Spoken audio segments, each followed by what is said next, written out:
Continuamos hoy, amigo oyente, nuestro viaje por este libro de Apocalipsis. En nuestro programa anterior consideramos el libro con los 7 sellos. Tratamos de identificar este libro. Y se ha hecho muchas sugerencias en cuanto a lo que puede ser.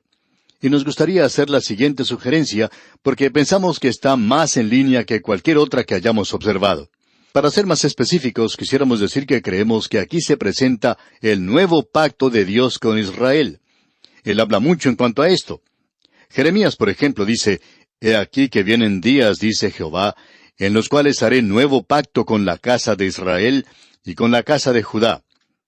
Este nuevo pacto va a ser escrito no sobre la roca, sino sobre sus corazones. El apóstol Pablo, en su epístola a los Romanos, capítulo 11, versículos 26 y 27, dice, «Y luego todo Israel será salvo, como está escrito, vendrá de Sión el libertador, que apartará de Jacob la impiedad. Y este será mi pacto con ellos, cuando yo quite sus pecados». Y el escritor a los Hebreos, en el capítulo 10 de su epístola, versículo 16, dice, «Este es el pacto que haré con ellos después de aquellos días, dice el Señor.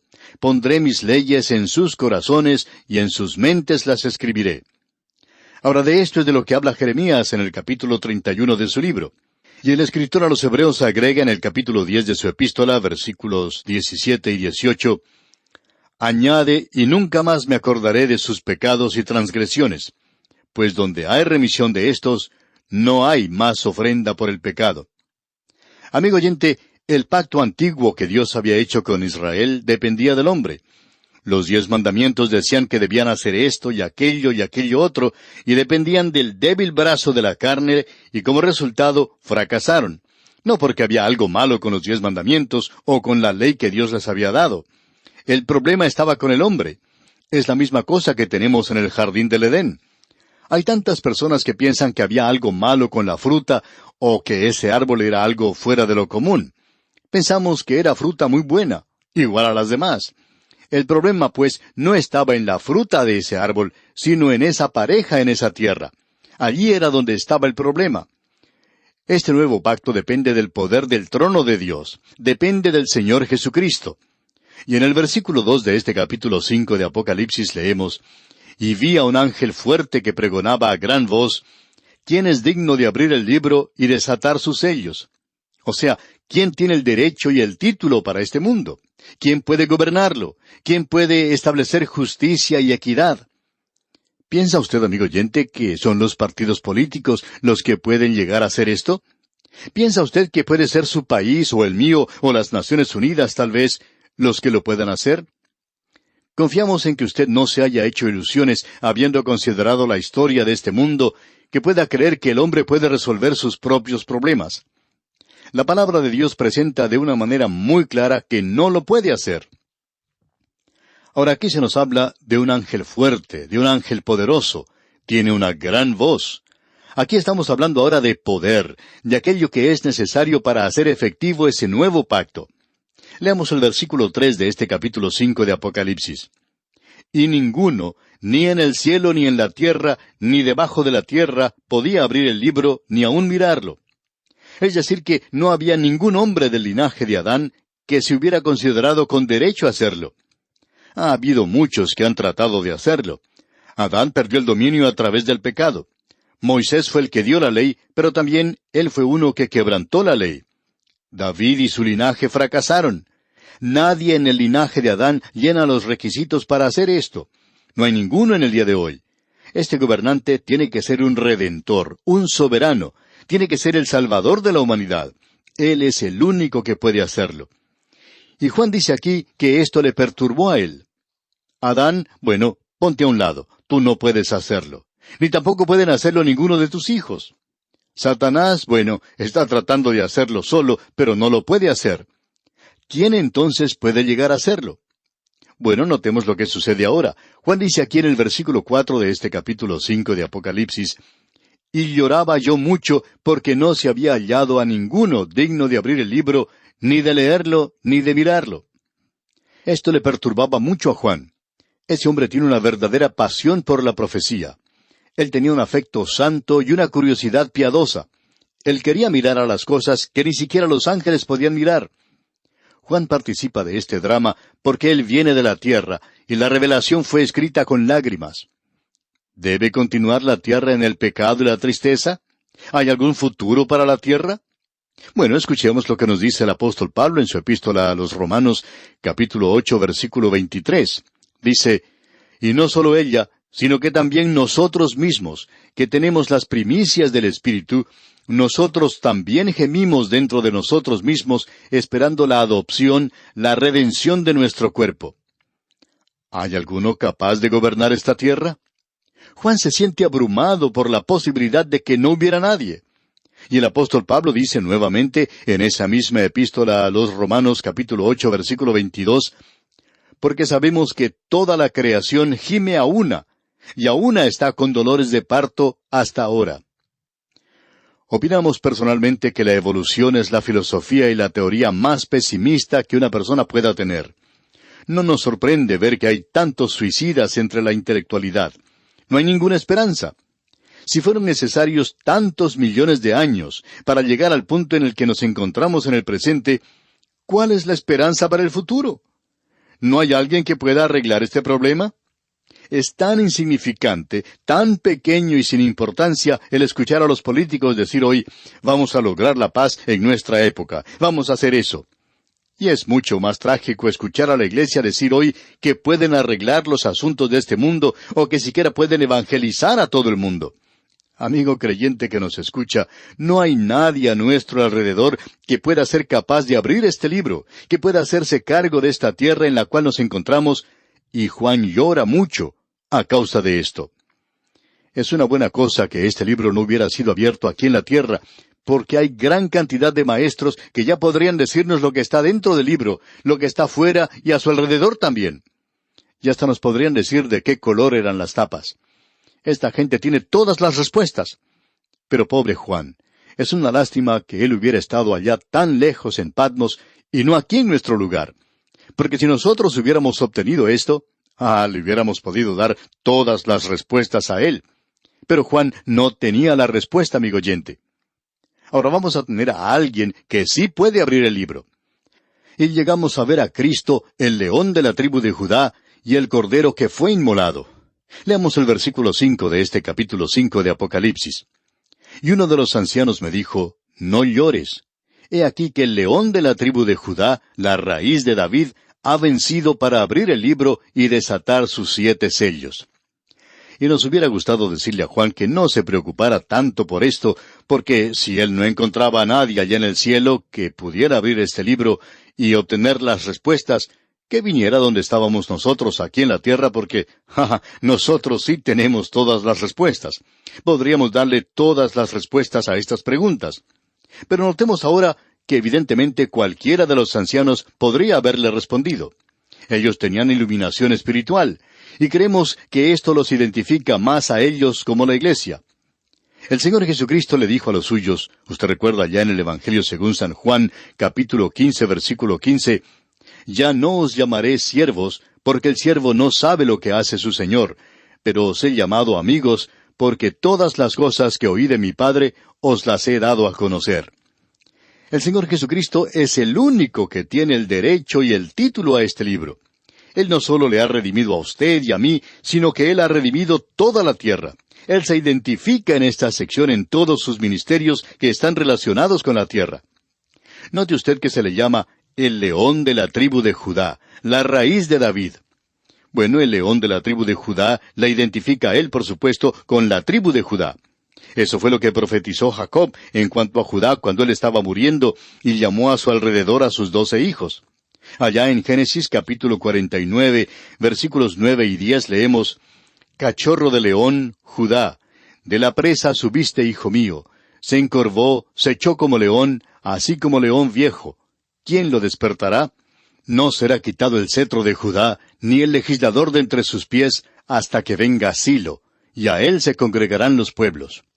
Él también es la raíz de David. Y en el segundo libro de Samuel, capítulo 7, este gran capítulo del pacto de Dios con David, dice que Él levantará después de David a uno de su linaje, y éste gobernará no solo sobre su pueblo, sino sobre toda la tierra. El Señor Jesucristo tiene el derecho a gobernar. Él es el cumplimiento de las profecías hechas en el Antiguo Testamento en cuanto al futuro de este mundo. Y todas esas profecías serán cumplidas en su segunda venida a esta tierra a establecer su reino. Ahora leamos el versículo 6 de este capítulo 5 de Apocalipsis. Y miré, y vi que en medio del trono y de los 4 seres vivientes, y en medio de los ancianos, estaba en pie un cordero como inmolado, que tenía 7 cuernos y 7 ojos, los cuales son los 7 espíritus de Dios enviados por toda la tierra. Nos encontramos un poquito confundidos aquí. Vimos a un león, y ahora él es un cordero. Juan todavía es un espectador de esta escena. Él dice, yo vi esto, un cordero. La palabra cordero aquí se encuentra en diminutivo. Literalmente significa corderito. Esto demuestra su mansedumbre y su disposición a ser sacrificado. Él es el cordero que fue llevado al matadero. Él no abrió su boca. Él fue el cordero de Dios que quita el pecado del mundo. Y ha sido inmolado, dice aquí. Eso indica la muerte sustitutiva, redentora y vicaria de Cristo, y el énfasis se da al hecho de que Él fue inmolado con violencia. Y Él estaba allí en pie. Esto habla de su resurrección. Él ya no está sentado a la diestra de Dios. Él está moviéndose ahora, se está dirigiendo al poder, Él está viniendo a esta tierra. El juicio de la tribulación está preparándose, y se describe esto aquí. Los vientos ya están soplando sobre la tierra. Y Él está en medio del trono. Esto indica el hecho de que Él está delante del trono y listo a actuar como un juez justo. Los 7 cuernos demuestran el poder perfecto. Un cuerno habla de poder. Usted puede ver lo que dice allá el capítulo 7 de Daniel, versículo 8, y tendrá una confirmación de esto. Él es pues omnipotente, y los 7 ojos demuestran un conocimiento perfecto. Él es entonces el Dios omnipotente y omnisciente, y Él actúa en la plenitud del Espíritu, el cual es el Espíritu de sabiduría y entendimiento. Aquí lo tenemos, un león y un cordero. El carácter de león se refiere a su segunda venida, el carácter de cordero a su primera venida. El león habla de su majestad, el cordero habla de su mansedumbre. El león, como león, es soberano. Como cordero, Él es un salvador. Como león, es un juez. Como cordero, Él es juzgado. Un león habla del gobierno de Dios, y el cordero de la gracia de Dios. Y ahora en el versículo 7 de este capítulo 5 de Apocalipsis leemos, y vino y tomó el libro de la mano derecha del que estaba sentado en el trono. Correctamente debería decirse, ha tomado. Él va hacia el trono y luego hacia la tribulación. Él juzga al mundo en justicia antes de reinar en justicia. Él ya no es más el intercesor de la iglesia, porque la iglesia ahora está con Él. Él comienza a regresar como juez, y este movimiento aquí es importante. Luego en el versículo 8 leemos, y cuando hubo tomado el libro, los 4 seres vivientes y los 24 ancianos se postraron delante del Cordero. Todos tenían arpas y copas de oro llenas de incienso, que son las oraciones de los santos. Note usted que dice, y cuando hubo tomado el libro. Eso es en tiempo pasado. Este es un gran movimiento de toda la creación, y ahora Él está en control. Notemos aquí la adoración del Cordero de parte de los 4 seres vivientes y de los 24 ancianos. Las arpas aquí demuestran alabanza. Los ancianos no tocan el arpa. Esto es nada más una señal de alabanza a Dios. Me agrada haber descubierto que no voy a tener que ser un ángel y que no voy a tener que tocar el arpa. Esto no me llama la atención a mí. Ahora, si usted quiere un arpa, pues creemos que se le puede dar una en el cielo. Pero a mí me gusta saber que no voy a tener que tocar un arpa. Ahora, los 24 ancianos actúan aquí como sacerdotes. Y solo la iglesia es un sacerdocio de creyentes en el cielo. El doctor Carl Amerding nos da un pensamiento muy llamativo. Él dice, la oración de Cristo por los creyentes es contestada en los ancianos, que ellos puedan conocerle, y aquí están, delante de su presencia, para que puedan estar con Él. Ellos están allí con Él para poder contemplar su gloria en el cielo. Ahora aquí se habla de copas de oro llenas de incienso, que son las oraciones de los santos. Sucede que allí está la iglesia. Ellos son el sacerdocio. Y luego continuamos leyendo los versículos 9 y 10 de este capítulo 5 de Apocalipsis. Y cantaban un nuevo cántico diciendo, digno eres de tomar el libro y de abrir sus sellos, porque tú fuiste inmolado, y con tu sangre nos has redimido para Dios de todo linaje, y lengua, y pueblo, y nación. Y nos has hecho para nuestro Dios reyes y sacerdotes, y reinaremos sobre la tierra. Estos versículos indican que los seres vivientes y los ancianos cantaban este cántico. Las huestes angelicales se unían a la iglesia en la alabanza, y aquí tenemos que cantaban. Esto demuestra una continuación de la alabanza. La alabanza es dirigida al Cordero con el libro. Él es alabado como el Redentor de los hombres de todo linaje y de todo tiempo. Esta es la primera vez en que nosotros le podemos ver. Nunca le hemos podido ver, pero vamos a formar parte de ese coro, amigo oyente, y allí cantaremos alabanzas a Él. Ahora este cántico nuevo es un cántico de redención. El cántico viejo era un cántico de creación. Allá en el libro de Job, los hijos de Dios cantaban, y ellos estaban cantando porque Dios era el Creador. Ellos en realidad no sabían nada en cuanto al amor de Dios en aquel entonces. Pero ahora podemos cantar en cuanto a este amor. Tenemos un Salvador que nos ama, el cual se entregó a sí mismo por nosotros.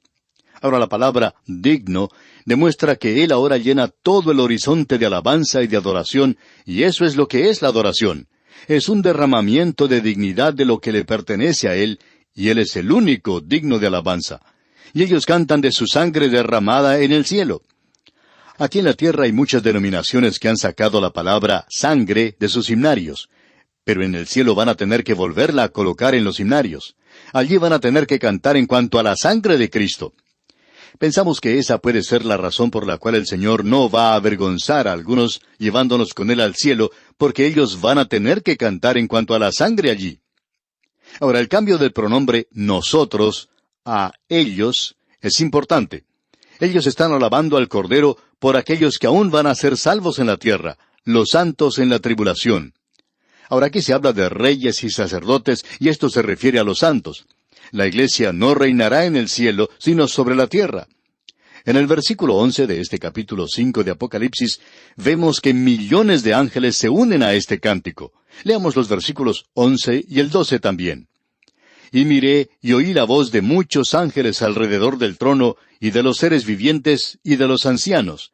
Y su número era millones de millones, que decían a gran voz, El Cordero que fue inmolado es digno de tomar el poder, las riquezas, la sabiduría, la fortaleza, la honra, la gloria y la alabanza. Todo le pertenece a Él. Juan dice, y miré y oí la voz de muchos ángeles alrededor del trono. Y la cantidad de ángeles es fantástica. Creemos que probablemente no se puede encontrar el número exacto porque no se puede contar, y eso es lo que él quiere decir aquí. Juan dice que él vio gran cantidad de ángeles alrededor de los ancianos. Pensaba que era algo fantástico y estaban cantando. Y de pronto, él miró más allá y se encontró con una gran multitud. Ni siquiera los podía contar. Nadie podía contar. Una computadora no los podía contar. Estas eran las inteligencias creadas de Dios alabándole. Y ahora tenemos la adoración universal del Salvador y soberano del universo. Leamos los versículos 13 y 14. Y a todo lo creado que está en el cielo y sobre la tierra y debajo de la tierra y en el mar y a todas las cosas que en ellos hay, oí decir, al que está sentado en el trono y al Cordero sea la alabanza, la honra, la gloria y el poder por los siglos de los siglos. Los 4 seres vivientes decían, Amén. Y los 24 ancianos se postraron sobre sus rostros y adoraron al que vive por los siglos de los siglos. Toda criatura de Dios se une en este acto de adoración universal en el cielo y en la tierra, hasta los animales de la tierra, los peces del mar, todos se unen en este volumen de alabanza. Y las criaturas vivientes agregan su amén a todo esto. La iglesia aquí se inclina, se postra en una adoración y alabanza silenciosa. Creemos, amigo oyente, que una forma apropiada de concluir nuestro programa hoy sería cantando ese gran coro de aleluya, pero no podemos cantarlo y no lo tenemos ante nosotros. Pero creemos que al llegar al fin de esta escena tan destacada en los cielos, vemos que toda la alabanza y el honor y la adoración deben ir al Señor Jesucristo. Si usted no está acostumbrado a alabarle y adorarle, ¿por qué no comienza ahora mismo? Porque la próxima oportunidad entramos a la sección que se conoce como el período de la gran tribulación, cuando veremos que se abren los 7 sellos del libro. Amigo oyente, tenemos un cuadro tremendo ante nosotros. Será entonces hasta nuestro próximo programa, abundantemente.